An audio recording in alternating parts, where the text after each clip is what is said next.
pembangunan ketenagalistrikan ribuan pulau-pulau Indonesia adalah tantangan berat bagi negara. Bayangkan, satu desa pulau terpencil dengan operasi PLTD 100 kW dengan faktor beban 60%, itu menghabiskan biaya 60 kW dikalikan 24 jam, dikalikan 365 hari, dikalikan biaya Rp4.500 per kWh, adalah 2,37 miliar rupiah per tahun. Itulah sebabnya data statistik BPS tahun 2021 adalah 6.422 gigawatt-hour operasi PLTD, menguras uang negara, disubsidi ke PLN, sebesar 29 triliun rupiah per tahun. Seandainya, jika 29 triliun rupiah ini dibangun PLTS baterai hibrid microgrid, maka itu bisa membangun sekitar 750 MW PLTS tersebar dengan baterai lithium-ion, dan itu mengurangi beban subsidi listrik negara kepada PLN. Dari segi desain teknologi baru, yakni outdoor string inverter sampai 250 kW per unit, yang efisiensinya tinggi, maka string inverter ini harus ditempatkan outdoor. Daerah terpencil, ketergantungan AC pendingin harus dibatasi, ventilasi natural, itu lebih baik. Di PLTS pulau terpencil ini, seharusnya kecepatan tinggi untuk pembangunan powerhouse.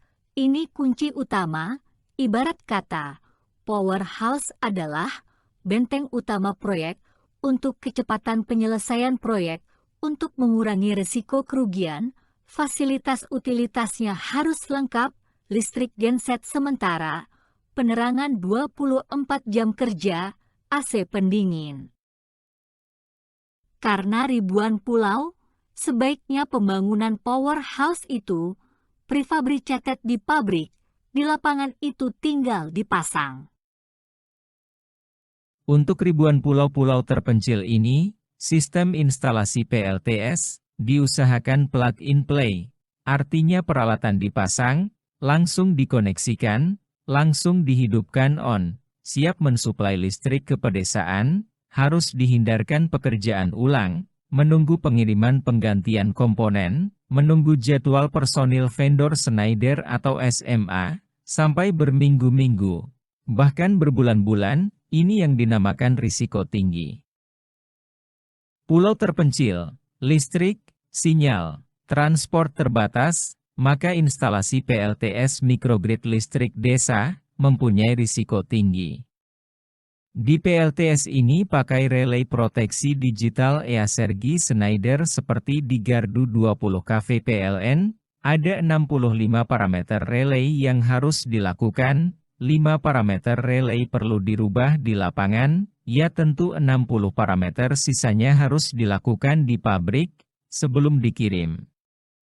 Seharusnya vendor Schneider, printout setting, 65 parameter relay sebagai laporan, setting disimpan di flash disk. Di sisi tegangan 20 kV netral bintang trafo PLTS ini, dipakai neutral ground resistor 20 kV.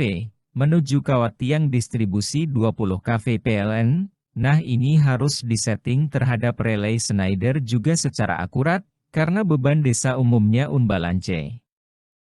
Fungsi utama relay Schneider ini sebagai proteksi arus lebih, hubung singkat, tegangan, frekuensi kurang atau lebih, dan ada fungsi relay proteksi arah daya, yang mencegah daya pembangkit PLTD tembus masuk ke PLTS saat interkoneksi sinkron.